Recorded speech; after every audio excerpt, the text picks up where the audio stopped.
প্রিয় রায়পুরাবাসী, আসসালামু আলাইকুম। আসন্ন ত্রয়োদশ নির্বাচনে 12ই ফেব্রুয়ারিতে যে নির্বাচন হতে যাচ্ছে, আমাদের রায়পুরা উপজেলার কিছু ক্যান্ডিডেটের জন্য ভয়ঙ্কর রূপে পরিণত হতে যাচ্ছে। তার কিছু এক্সাম্পল আমি দেব।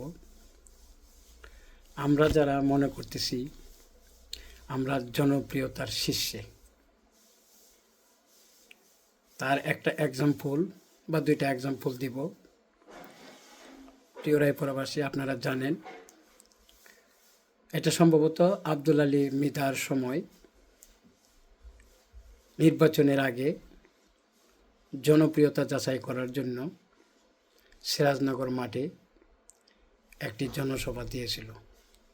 সেখানে এত লোক এসেছিল, মাঠ ভরে, বাজার ভরে, সব জায়গায় ভরে, কোনো জায়গা দিতে পারছে না। তখন যারা আসছে তারা বলছিল, আঞ্চত কেন জায়গা দে, জায়গা না দিতে পারলে আঞ্চত কেন, এই একটা স্লোগান দিছিল। কিন্তু আব্দুল আলী মৃধা এত জনপ্রিয়তার শীর্ষে থাকার সত্ত্বেও উনি বিপুল ভোটে ফেল করছে। সেকেন্ড, ইসলামপুর হাটুভাঙ্গা ইসলামপুর স্কুলে স্বতন্ত্র প্রার্থী মিজান চৌধুরী নির্বাচনের আগে ওনার জনপ্রিয়তা যাচাই করার জন্য একটি জনসভা দিয়েছিল। আপনারা সবাই জানেন সে নির্বাচনে তার কত জনপ্রিয়তা ছিল, কিন্তু শেষ পর্যন্ত সেও কিন্তু বিপুল ভোটে হেরেছে।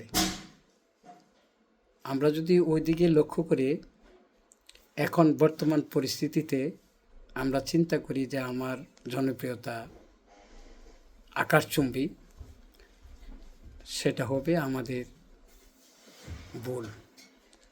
তাই ওদিকে লক্ষ্য রেখে আমরা আগামী 12ই ফেব্রুয়ারির নির্বাচনে সতর্কতার সাথে ভোটারদের সাথে কথা বলতে হবে, ভোটারদেরকে কনভিন্স করতে হবে। আমার রিকোয়েস্ট থাকবে, আপনারা যোগ্য প্রার্থীকে ভোট দিয়ে বিজয় করবেন এবং তার সাথে সাথে আপনারা হা ভোটের পক্ষে একটা ভোট দিবেন। এটাই রায়পুরার সর্বস্তরের জনগণের কাছে আমার আবেদন।